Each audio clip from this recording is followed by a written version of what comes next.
شاهد فضيحة النظام الجزائري الذي يكذب على الشعب الجزائري ويبيعهم الأوهام، لكن الشعب الجزائري أدرى بمناوراتهم المفضوحة. السيارات الإيطالية التي دخلت الجزائر عكس ما تم الترويج على أنها ستصنع بالجزائر وسيصبح ثمنها رمزي، وأن كل جزائري سيحصل على سيارة، هو كذب في كذب. شاهد ماذا قال هذا المواطن الجزائري الذي فضح تبون وعصابته.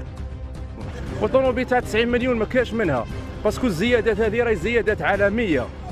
حنا بكري في 2013 كانت صح دير طوموبيل 90 مليون، بصح دوكا دارت الايه لازم تسعى تضربها في ثلاثه. طوموبيل انا ما شكيتش باللي كاين طوموبيل تحت 200 مليون. وفيات سانسو ذي اليوم يهضروا عليها يقولوا دوبورت، هذه السيد هذاك تاع الوزير هذاك تاع الطاليان قال لهم هذه سي لا فواتير سولي فيكيل دو لي ستار، تسمى هذه ما يكسبهاش اي واحد. هذه طوموبيل من بكري تاع مرفين، كنا نشوفوها كانوا الناس يروحوا هاك وهاك يشوفها ينخلع. تسمى ماشي طوموبيل كيشوفها واحد ما يعرفش الطوموبيلات السيارات كيشوفها يقول بلي هذه السياره زوج بيبان.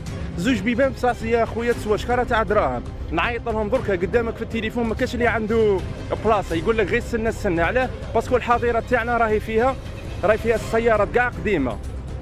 احنا ماذا بينا يدخل جديد والناس تشوف تكنولوجيا جديده، رانا في 2023. احنا من كثره ما زلنا قدم ما زلنا نشوفوا السياره سنه 2012 نشوفوا فيها باللي جديده، باسكو احنا رانا قدم. احنا ماذا بينا 2023 نشوفوها بكثره وتتطور البلاد.